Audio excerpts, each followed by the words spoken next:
Ok, ben du coup, en somme, la deuxième partie de ce chapitre nous mène tout simplement à la conclusion de celle-ci. Mais comme par rituel, hein, nos derniers tournages datent là maintenant de début novembre 2025, alors qu'on est début février 2026. Du coup, je me permets de te tenir en otage hein, jusqu'à la fin de ce témoignage.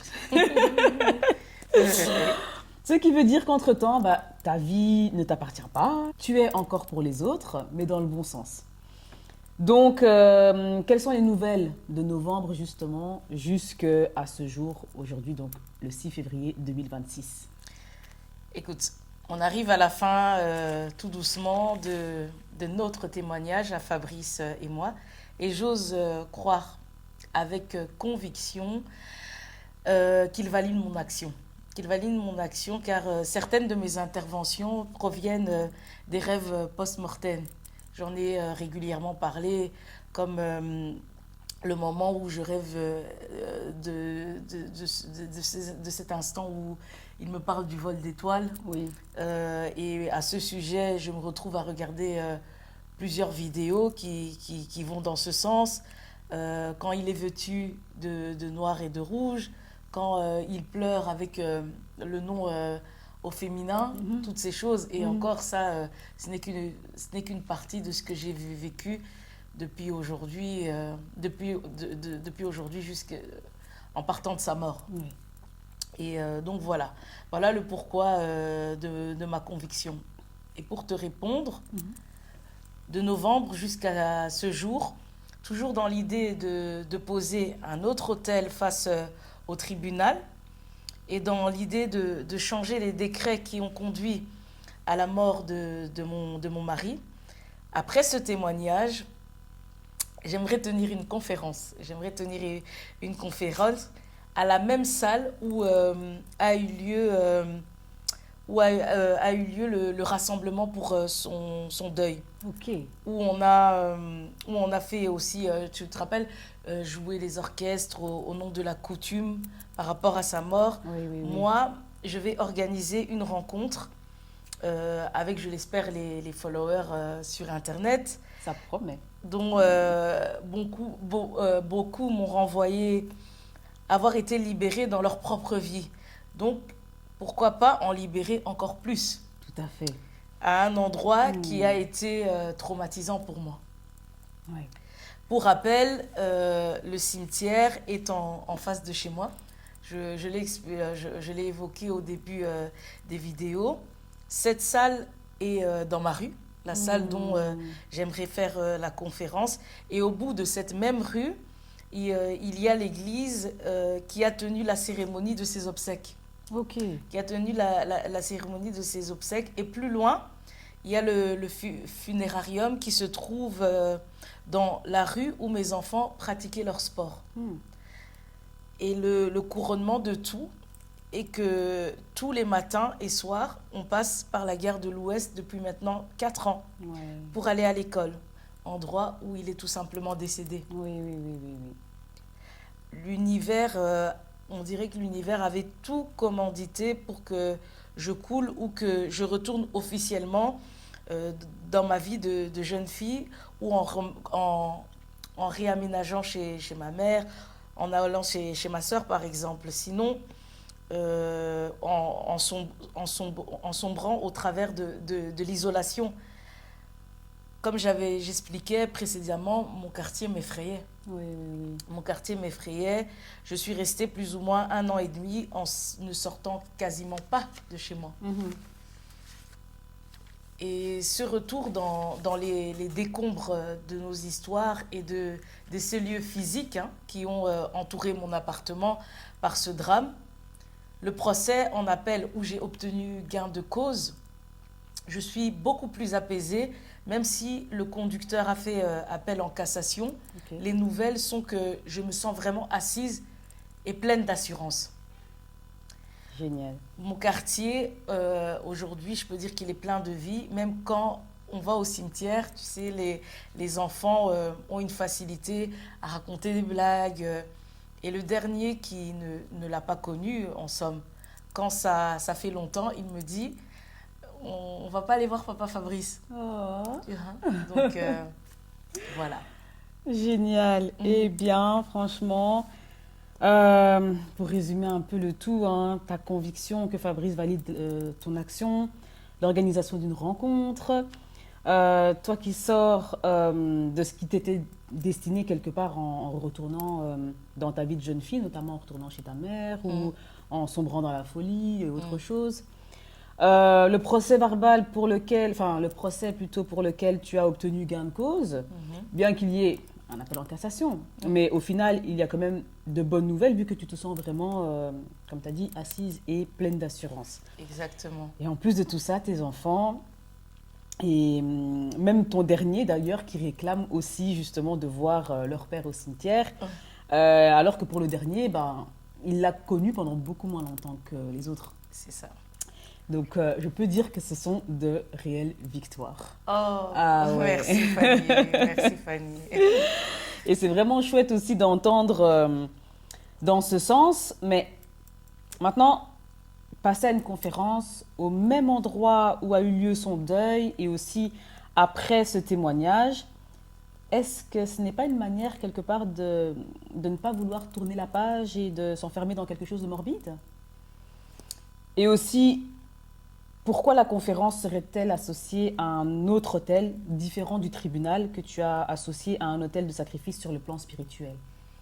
Tu sais, moi je ne suis pas une militante. Je ne suis pas là pour convaincre ni pour persuader. Et croire en mon histoire, ce serait devenir fanatique de ma personne. Le monde fonctionne par fanatisme, par fanatisme et interdépendance, de telle sorte que les individus voient un espoir dans la vie de l'autre pour se permettre ou continuer d'avancer, au lieu de profiter du partage pour se confronter à leur propre vie. Entrer dans les profondeurs de ce qui blesse, nous traumatise, afin de pouvoir sortir de nos loyautés invisibles, dont j'ai parlé précédemment, de nos schémas répétitifs, nos secrets qui nous enferment et nous maintiennent dans nos conditions de poissons, alors que Dieu nous a conçus associés à des lions, des créatures à son image. Tu sais, c'est Jésus, on l'appelle un peu le lion de la tribu de Juda. Ah ouais, ouais. Donc, moi, je partage mon histoire à partir des douleurs que j'affronte sans relâche, les traumas qui ont été réveillés, les loyautés, et ça me sort de ces répétitions. Ça me sort de ces répétitions.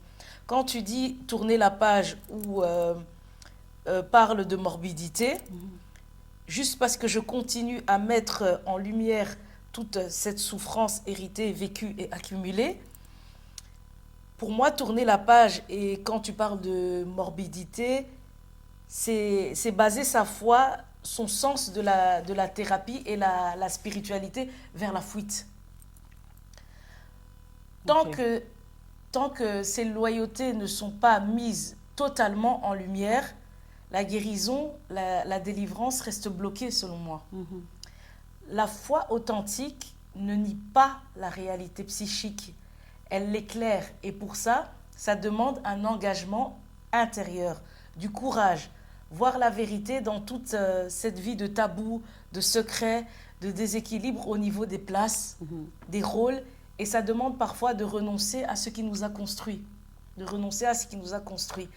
Et la conférence est adressée à ceux qui s'interrogent sur leur résistance inconsciente, leur difficulté à prendre leurs responsabilités par rapport à ça et à disposer de ce courage intérieur. Et en parallèle, moi, je d'exorcise cet endroit. Tu vois, l'endroit où on a fait son deuil, c'est comme si je d'exorcise en même temps. Je lui donne une autre connotation. Rien de morbide à cela en soi. Effectivement. Que de la guérison, de la délivrance. Associer, attribuer, je suis en train d'attribuer des perceptions différentes qui m'ont marquée. Tu vois comment, à la base, toute cette rue m'entourait de quelque chose d'ultra négatif. Exactement. Et aujourd'hui, même mon petit dernier va jusqu'à demander. Donc, tu vois que c'est pas un travail anodin. Effectivement. Effectivement, tu étais entouré de tout ce qui te rappelait justement la mort de Fabrice. Exactement. Et là, tu vas y mettre quelque part une autre signification. Oui. En refaisant justement la conférence dans cette même salle. Oui. Et ouais, totalement compréhensible. Voilà. Ok, mais en quoi cette conférence du coup serait un autre autel? J'ai dit que tout au long de mon existence, j'ai fait des thérapies, j'ai eu une relation forte avec Dieu, mais mon mari est mort. Mon foyer a basculé. Comme je parle souvent de mon frère malade, donc j'ai lié certains aspects de nos vies à des dimensions mystiques, des pratiques ancestrales, des coutumes, allant jusqu'à associer sa mort à des rituels en lien à des pactes familiaux. Oui. Je ne le cache pas, je ne fais que le dire et le répéter. Quand je suis au premier procès, j'associe toute cette dimension à un autel. Le tribunal, c'est l'autel. La mort de mon mari, Fabrice, c'est la victime du sacrifice. Okay. L'agneau qui sert de nourriture pour les frères. Ceux qui sont de pouvoir, qui ont soif de pouvoir, qui pour moi fréquentent les loges, les familles initiées dans les pratiques ancestrales. C'est toutes des choses que j'ai pris le temps de regarder. Okay. J'ai pris le temps de regarder. Moi, à ce procès, je me sens comme la prochaine victime. Et on a le droit d'y voir de la paranoïa de ma part. C'est pour ça que je ne demande pas à croire en une réalité invisible. C'est très subjectif ce que je dis. La foi, ça relève de quelque chose de très personnel. Mais je le partage encore une fois. Et du coup, quand je vais au deuxième procès, personne des deux familles, ni le conducteur ne sont présents. J'ai exposé sur la toile plus de 50 parties, comme on l'a dit tout à l'heure. Sur le témoignage, oui. Exactement. Dans le lieu très saint, les invités ne sont pas présents. C'est la lune de miel, comme j'avais expliqué. Un autre hôtel, le décret a changé. Le décret a changé. Je ne me sens plus face à la mort comme au premier procès. Et là, tous les invités ne sont pas là. Donc, le deuxième procès où j'obtiens gain de cause, c'est comme si je suis dans ma lune de miel. Ah, voilà. Je suis dans mon lieu très saint. Yes. Et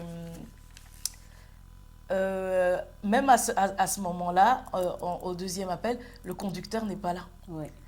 Comme le conducteur non plus n'est pas là. Et surtout les chefs d'accusation, tout a été... en fait, c'est comme si l'image de Fabrice a été redorée. D'ailleurs, Fabrice, qui n'avait pas mis de gilet réfléchissant, son training rouge a été un élément qui a établi la condamnation sur le conducteur. Et le juge, à ce moment-là, il a utilisé les termes suivants. Le jugement, à un moment, il dit « Sa tenue rouge et noire le rendait visible. Ah. » Tu vois, même tout ça qui avait eu une connotation négative, qui a fait l'objet de la vidéo où je parlais de magie noire, magie rouge, regarde comment ici, les choses ont changé. Du coup, l'autre autel, c'est le fait d'associer le sacrifice qu'Abraham a fait où Dieu lui a demandé son fils, Isaac, et l'a remplacé par un agneau, qui pour moi symbolise Christ, qui dit « Buvez, ceci est mon sang, mangez, ceci est mon corps. » Et on dit aussi « Voici l'agneau de Dieu qui ôte les péchés du monde. » Amen, tu vois. Donc, notre témoignage a libéré des vies. Je me suis mise à nu. Donc, ma prière a été, avant ce deuxième procès, j'ai annoncé Christ par notre témoignage et j'ai obtenu gain de cause, comme je dis, surtout les chefs d'accusation. Au départ, comme nous n'étions pas mariés et les deux derniers non reconnus, on n'avait pas droit aux indemnités. Là, c'est tous. Mais comme j'ai dit, on a eu droit à toutes les indemnités, moi compris et tout. Mais comme je dis, ça reste l'argent du sang. Ouais. Tu vois, ça reste l'argent du sang. je comprends aussi que la thérapie seule et la prière ne sont pas suffisantes. Continuer à nourrir les disciples par notre témoignage, c'est établir un autre ordre par la vérité dans ma mise à nu. Et cet ordre s'est opposé, comme je disais, à l'ordre mondial, où les personnes sont sacrifiées sur multiples formes que j'ai déjà évoquées au sein des vidéos précédentes. Donc, quand je faisais mes thérapies, c'était dans le secret. Mais l'image aux yeux du monde était toujours celui du poisson. Comme je l'avais expliqué, c'est au travail, plus à la maison, que mon travail intérieur avait de l'impact. Donc, c'est au grand jour aussi que je dois exposer mes liens. Et plus j'expose les secrets, plus les pressions spirituelles diminuent. Ah, voilà. Ouais, tu vois. J'ai été face à pour moi, c'est comme si j'étais face à de la criminalité spirituelle. Et c'est ça qui semble m'atteindre si je ne témoigne pas. Je ressens ça. C'est comme si je serais victime de mort physique. Ouais, je vois, je vois. Et du coup, en soi, cette conférence serait aussi un hôtel différent de celui de l'ordre mondial, de l'ordre familial, de l'ordre coutumier, etc., etc. Exactement. Ok. C'est vraiment tout un contexte où on sort de la réalité traditionnelle, les règles, tout ce que j'avais expliqué. Hein, Oui. Tu vois. Okay. Cet hôtel, c'est un peu inciter des gens à réveiller leur esprit. Comme je l'avais expliqué, la mort en Éden, c'est pas une mort physique, mais c'est une mort de l'âme, de l'esprit, de notre état intérieur. Ok. Et du coup, ça rappelle aussi quelque part les propos de ton frère par rapport à l'immeuble de ton père. Hein. Plus aussi la perte de connaissance à ta fausse couche. C'est ça le risque de mort physique? Oui. Pour l'immeuble, mon frère m'avait dit, il faut qu'il y a du sang qui coule. Pour moi, il m'envoyait un message subliminal. Ah, oui. Il m'envoyait un message subliminal. Le monde est sous une culture d'interdépendance, dans la domination des uns des autres. Moi, contre ma volonté, parce qu'en soi, si Fabrice ne serait pas décédé, je ne serais pas ici devant vous.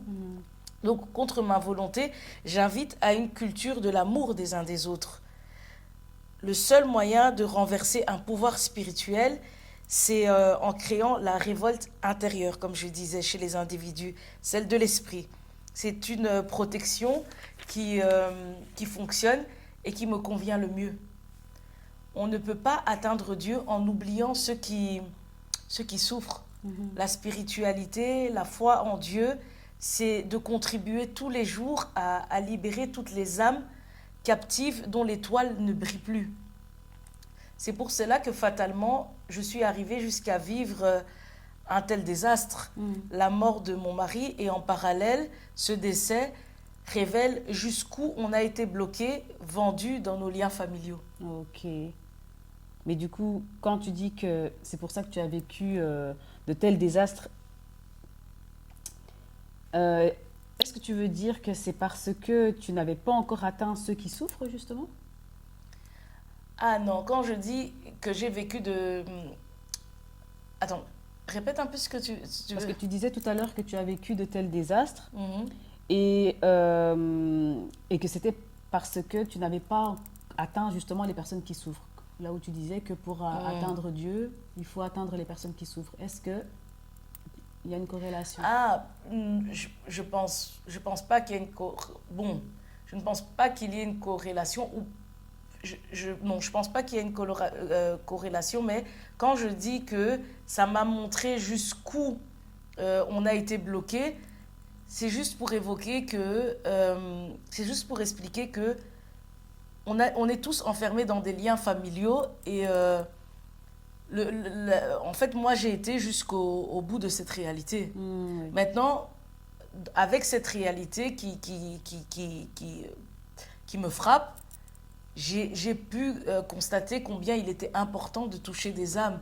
Maintenant, est-ce que je fais spécialement un lien avec ça? C'est juste que dans ce moment de malheur, c'est quelque chose qui a fort attiré mon mon attention. D'accord. Je comprends. Je comprends. Et comme beaucoup le renvoient, ce monde tourne par le sacrifice et celui-ci atteint principalement les personnes absentes à leur propre vie, qui courent sur le terrain au lieu de s'asseoir sur les gradins de de leur existence, qui sont leurs différents compartiments.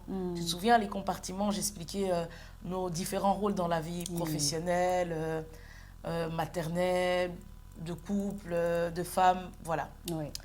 Et comme je dis, selon moi, encore une fois, tout commence par l'invisible.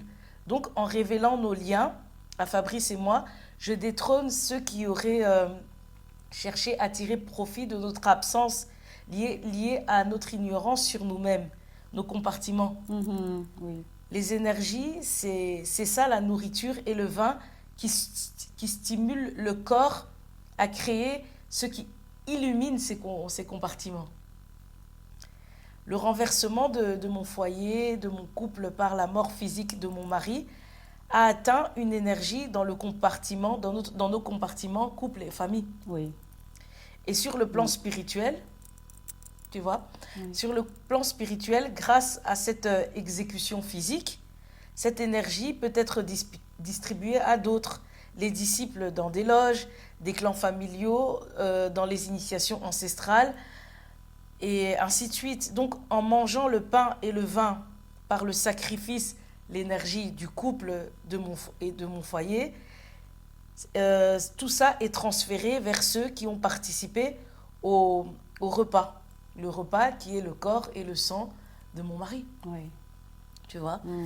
Si je me remets directement en couple, que je crée une famille recomposée, ce changement, comme mon énergie est ailleurs, mon énergie par rapport à mes compartiments, je vais forcément choisir un compagnon qui va permettre à nos malédictions de continuer sur moi et mes enfants. Oui, c'est ça. Et les malédictions, c'est quoi? Si je dois réunir les malédictions du côté de Fabrice et de chez moi, il y a l'abus, il y a la polygamie.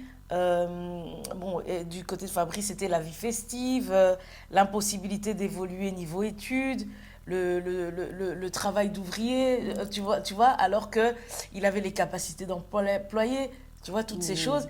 C'est ce que je vais transmettre à mes enfants, à moi-même. C'est ce que je veux continuer.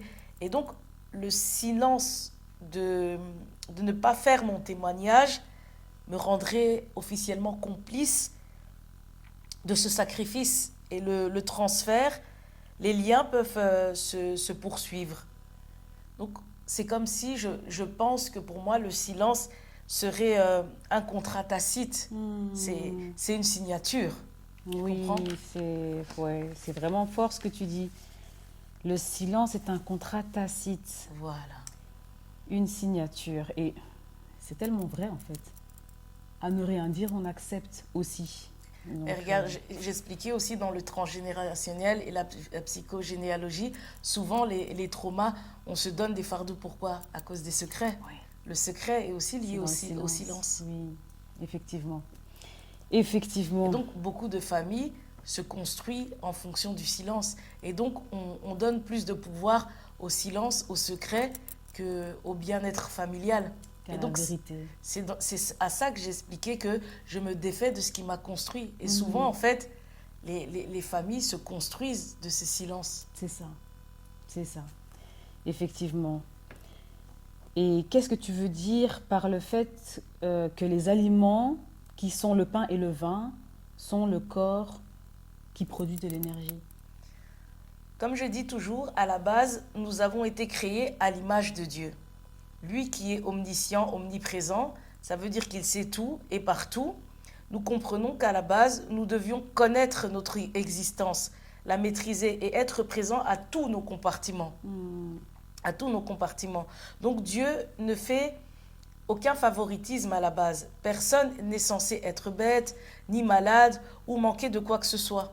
Et on comprend qu'en Éden, Satan a volé l'énergie du compartiment couple d'Adam et Ève. Son compartiment couple, mais son compartiment mère a aussi a été touché. Parce on lui dit, tu enfanteras avec douleur. son foyer a aussi été dévasté parce que Caïn tuera son frère. Et ensuite, il y a au niveau professionnel, chez Adam, on lui dit quoi? Tu travailleras à la sueur de ton front. Voilà, tu vois comment les compartiments, les différents compartiments ont été touchés dès le commencement. Oui. Et ça a été touché pourquoi? Parce qu'ils n'étaient pas, ils ne maîtrisaient pas leur compartiment, leur environnement. Alors que Dieu, en fait, avait tout créé. Maintenant, c'était à leur temps de pouvoir comprendre ça, mais eux sont venus, Satan est venu au préalable. Donc, les aliments qui permettent aux disciples du mal de manger, quand Jésus dit « Buvez, ceci est mon sang, mangez, ceci est mon corps ». Après ça, sur le plan physique, il est à la croix, mort. Il est à la croix, mort. Tu vois à quoi j'associe les mauvais disciples? Oui. Il donne à ses bons disciples le sang, son corps, mais c'est symbolique. Les disciples, ils mangent un pain et du vin. Mais après, qui prend le corps? C'est les méchants. Oui. C'est les pharisiens et tout ça. C'est eux que j'appelle les mauvais disciples, les disciples du mal. Oui. Et les disciples associés que j'associe à l'antéchrist, il y a les disciples de Christ et les disciples de l'antéchrist. Font en soi pire que leur père ou Satan. Parce que Caïn exécute la mort, Satan, lui, il exécute la mort spirituelle chez Adam et Ève, mais Caïn, il va aller jusqu'à tuer le corps. Oh, oui. Ça commence chez Caïn. Et après, plus tard, Jésus, tous les pharisiens, on le crucifie, on le tue. Donc, les disciples font pire que le Père. Oui. Et tout ça, c'est voler toute l'existence de la personne. Comme pour Jésus à la croix et mon mari accidenté. Il n'y a plus de compartiment. Effectivement, oui. Ce qui veut dire que sur le plan de l'esprit, et je rappelle, l'esprit c'est l'intuition, il est question de la mort spirituelle chez mon mari accidenté. Les aliments, ce qui est mangé, c'est ce qui vous manque dans la vie. Lorsque vous courez sur le terrain et que le corps physique est présent, mais qu'il se détériore doucement par les soucis de l'âme qui atteignent le corps. Les soucis de l'âme, c'est les émotions. Voilà. Tu vois? Je vois. Donc en soi, ceux qui courent sur le terrain ont un corps physique dont les aliments sont mangés par ceux qui sont sur les gradins du coup.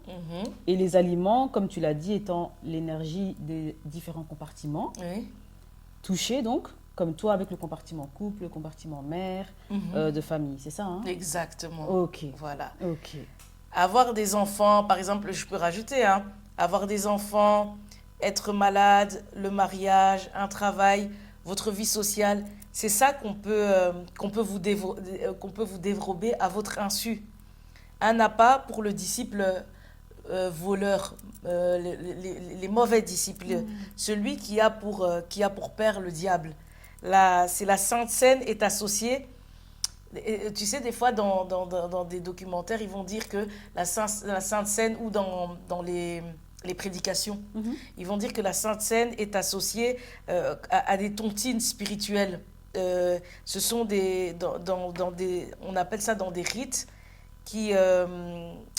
où on explique que chacun, en fait, à son tour donne un membre de son sang, de sa lignée. Ok. Ça, c'est dans les rites africains. Il y a même d'ailleurs un film spirituel qui est sorti et qui parle de ce concept. Il est sur YouTube. C'est spirituel en 3 épisodes. Et donc, on montre comment les gens de différentes familles, chacun sacrifie un membre de sa famille. Et tu vas voir, par exemple, une mère dans ce film. En fait, toutes ces filles, elles font tout le temps des fausses couches à un certain mois et elles sont tout le temps là à pleurer, mais la mère, c'est la mère qui donne ses petits-enfants au rite. D'accord. Et donc, à chaque fois, en fait, ces filles, voilà, mais donc, il faut aller regarder, Ah, quoi. mais j'irai regarder. Voilà. Et donc, tout ça, c'est pour ce genre de sacrifice, c'est pour l'équilibre et le maintien du clan, de la secte ou de la secte. Dans ce cas de figure, le proche, la personne mangée, sacrifiée, lorsqu'elle est là physiquement, elle peut rencontrer et vivre les traumas de sa lignée. Ok. Elle vit les traumas de sa lignée. Et les traumas, c'est les divorces, la maladie, l'isolement social. Par exemple, quelqu'un qui est diplômé, mais il ne trouve pas de travail, et ainsi de suite. Oh là là, c'est vraiment ce qu'on retrouve dans chaque famille, quoi. Voilà. Une personne qui meurt sans avoir d'enfant, ou alors une personne qui meurt en n'ayant eu qu'un seul enfant, alors que la personne en voulait beaucoup plus. Mais tu peux avoir une vie comme ça sans être mort, hein.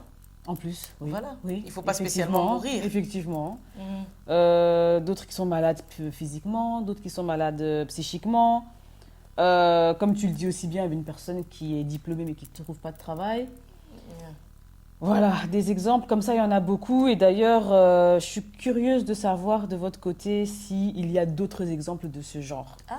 Donc, n'hésitez pas à le partager, de le mettre dans les commentaires, de revenir vers nous d'une manière ou d'une autre au travers des réseaux sociaux, que ce soit au niveau de votre propre vie ou alors au niveau d'une personne de votre famille ou une personne d'une autre famille. Voilà, quels soient un peu tous ces cas qu'on retrouve souvent dans chaque famille, plus ou moins, en tout cas dans beaucoup de familles. Ah, voilà. Voilà. Ah, ben c'est sympa.